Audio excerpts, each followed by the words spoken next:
Hello everyone, welcome to my channel. So maybe 1 in 10 people can solve this maths problem. Why? Because they solve it like this: 6 minus 4 as 2 and 2 times 2 as 4 and 8 divided by 4 as 2, which is a wrong answer and wrong approach. Yes, you heard it right.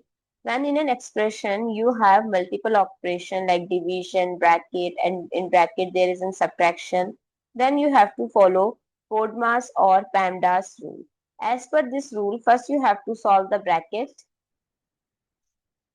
then of, then division, multiplication, both have same priority. Similarly, addition and subtraction.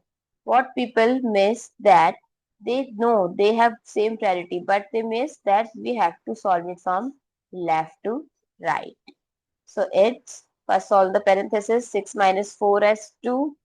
So 8 divided by 2 times 2. Now we have to solve left to right. So 8 divided by 2 by times 4 times 2. So it's 4 times 2, that is 8. So what is the correct answer? 8, not 2. I hope it's clear and you find it useful. So don't forget to share your feedback through like, share, comment and subscribe to my channel. Thanks for watching. See you in the next video.